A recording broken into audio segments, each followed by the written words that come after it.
Good morning, afternoon, or night, depending on what time it is that you're listening to this. It's your girl, the one and only Mary B. And welcome back to another episode of Something's Gotta Give.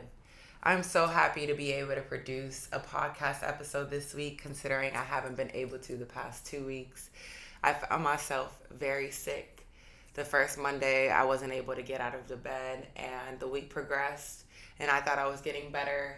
Monday rolls around, I'm right back in the same place I was last Monday. And it's funny because I wanted to make a podcast episode about stillness, which is today's topic. But instead of me being able to produce content on the subject, I had to practice stillness. Life and its irony, it's full of it. I find myself moving too quickly sometimes, and I prioritize work, making money over everything. And even though I was sick, I would not give up my shifts. I would not find coverage. I would not tell my managers that I was sick. I was pushing myself through it.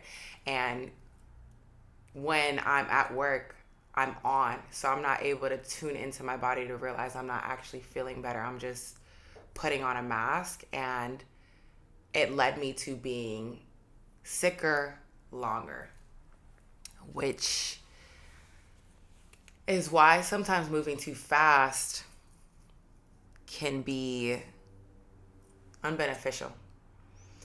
And as someone who moved to LA from the Northeast, I sometimes have to remind myself that taking a step backwards is necessary, and you're not failing if you choose to just slow down a little bit, if you just choose to sit still. As someone who lived in the DMV area and then moved to Boston, being in those cities, I got so acclimated to moving fast. Everything had to happen back to back to back to back. And if I even had a moment of free time, I would find a way to fill my free time, because I learned growing up that movement is productivity, and being productive, no matter what it is that you're doing, equals success. And although that may be true in certain circumstances, there also is so much power in stillness. And I've learned that to a different level living on the West Coast. There is so much clarity that comes from being still. There is so much healing that comes from being still. Healing cannot happen unless you allow yourself to be still. When you're moving too fast, you cannot see clearly. It is so much easier to look at a reflection of yourself in a still lake when the water isn't moving, versus seeing a reflection of yourself in the ocean when there's continuous waves. I'm always making nature references, but it's so connected to us. In waves, in the ocean, it's so big, there's so much going on. You can't see yourself clearly. You actually can't see a reflection of yourself at all in tumultuous waters. But you can see yourself in a still pond. You can see yourself clearly when you're not moving. And that is vital when it comes to learning the truth of what's going on in your life. And I understand it can be uncomfortable to not have motion, because we're taught that you should always be doing something. We're taught that productivity is vital to growth. And although it is, if you're not still enough to receive the information on what you need to be productive in,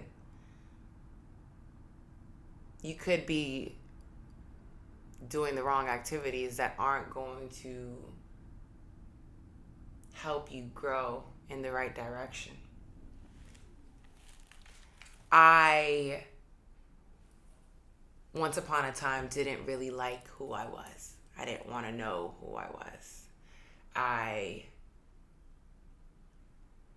found myself moving by any means necessary because I was scared of learning the truth of who I was. And anytime I found myself having some downtime where I could sit with myself, I hated it. It was some of the most uncomfortable times of my life. That transition happened for me when I stopped having roommates and moved in by myself. And I don't have people at arm's length to just find something to do anymore. And I don't have someone to just smoke a blunt with or drink a bottle of wine with, or I found myself losing people who I could just sit on FaceTime with all the time. Because when I live by myself, now I'm resulting to having someone on the phone all the time. So I didn't have to sit by myself. And when those things slowly but surely started to be removed from my life, the stiller my life got. And although that was the most uncomfortable part of my life, it also was so transformative. I was losing an identity that was not mine, so I could gain clarity of what is mine. See what I'm saying? And that did not happen when I was filling time, when I was going out, partying, even listening to music, knowing I don't feel like hearing anything right now, but I would just have it on, or just watching television or sitting on the phone talking about the same old gossip that I've talked about a million times over with a friend, just because I don't want to sit by myself. Just because the moment I hear my thoughts, I'm in panic mode because I don't like what I'm thinking. But you have to realize what's going on in your head in the first place to be able to address it, right? That's the power of stillness, is to realize what is actually going on with you. What's going on with you? Many people don't even know what's going on with them. We're just filled with distraction. Get to know you. Get to know you so you can even know what your distractions are. Sometimes we're doing things and we don't even really realize that what we're engaging is a distraction from something that we should be addressing. Stillness is so essential for processing what it is that you're engaging in that isn't beneficial for you. And you have to revisit topics an infinite amount of times, however many times it takes you for you to decide that it isn't good for you anymore. You know that saying, an addict can't change for anyone else but themselves? Well, that addict has to sit there and process that night of drinking that they had beforehand, or that night of engaging in whatever drug, or if you are addicted to any type of sexual behaviors, you have to sit there and you have to do it again and again and again and again, and process that what you did again and again and again wasn't working for you until you decide that this isn't good enough anymore. But you can only do that in stillness. You can only process when you have no distractions, when you're not drowning yourself in something that is going to give you a temporary void of fulfillment. If you're in a cahoots with a friend and you're like, man, I can't figure it out, and you keep going to everybody else for advice, knowing that you have to go to yourself for the answer, you're just wasting time. You're not processing correctly. Although it is quite nice, and it is beneficial to have someone to release what you're feeling and talk about it with. At the end of the day, it's going to be you who makes these decisions, right? Procrastinating the decision you need to make by going to everybody else outside of you is not you yourself processing the situation and finding the answer to it. Another thing that I've learned in stillness is stability has so much power. Stability is connected to stillness. The longer I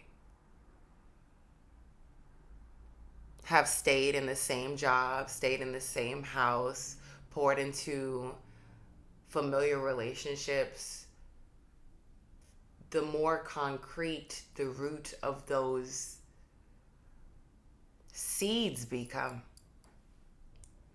As someone who moved around so much growing up, I never did more than 2 years at any school I've ever been to. I never lived in a place longer than 6 years. This place that I currently live in is going to be the second longest place I've ever lived in my life. And I'm only 30 years old. Just to paint a picture of how much I've moved around. I used to find myself questioning, am I not doing enough? Am I failing because I haven't moved locations? Because I haven't moved apartments? And I noticed I was subconsciously tying my present to my past, because I learned that progressing, always being on the move, means that life is moving forward. That isn't necessarily a healthy lifestyle. That's not a stable lifestyle. And although I yearn for stability, my inner child does not know what it looks like. So subconsciously, I found myself feeling like I wasn't doing enough because I've been here for a while. What I know to be a while, because I don't know what a while looks like. So now I'm in a place where I'm developing a new standard of life, which looks like not having to move every year and building in different ways, which looks like, let me actually stay in a place for a few years. Let me stay in a place longer than 4 years, 5 years. Let me tend to actually creating a home inside of this place instead of just looking for a whole new place entirely. You know, there's a difference in that. And so I wouldn't have been able to build the stability of where I am currently if it did not take me also choosing to be still and realize what past situations my inner child endured that subconsciously was going to happen if I didn't choose to teach my inner child something different. And in this stage of my life, we're teaching my inner child a different meaning of stability. We're teaching her for the first time actually what stability is, which is a beautiful thing, and it has only allowed to come to fruition because of the practice of stillness. I had a coworker come up to me recently and ask me, I feel like I've been in isolation for a while, but whenever I try to step out, I find myself in spaces where I realize I don't even want to be here anymore. And I feel like a lot of us can feel like, what is the difference between stillness and isolation? And we hear oftentimes that isolation can be a practice of self-harm. And everything is a balance. Everything is a balance, y'all. Yes, isolation can be a practice of self-harm when it is extreme. But if you look at any of the people that you aspire to be like, or are your role models, you will hear that in their story they went through an isolation period, because through isolation they got to meet who they are and what they wanted to do, and they were able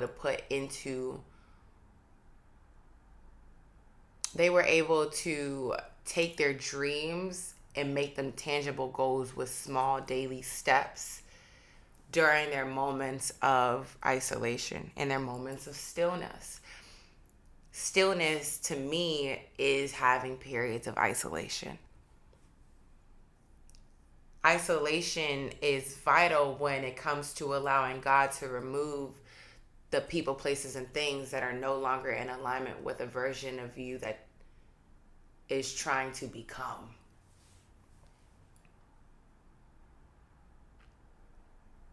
But you will know when it is time to move outside of your isolation.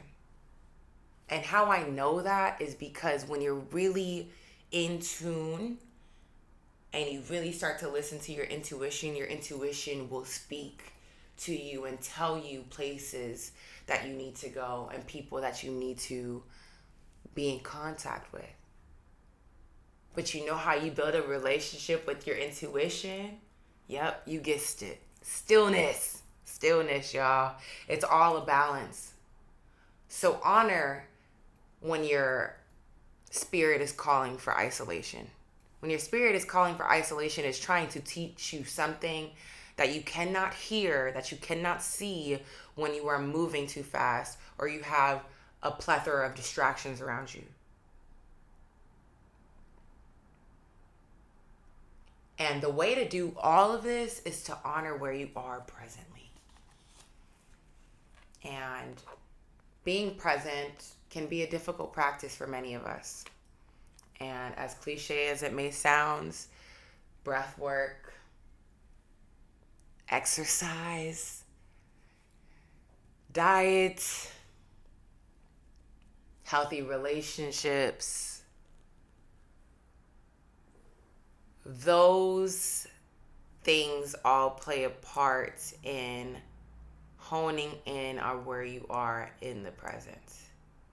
And if you're someone like me who suffers from PTSD, or you're clinically diagnosed with any type of mental instability, be still. Stillness also helps with honing in on where you are at this very moment. At this very moment, you are listening to this, and hopefully you are realizing what calls for your attention, and are realizing that answers that bring clarity will come when you are mindful and you are choosing to listen in a quiet space. I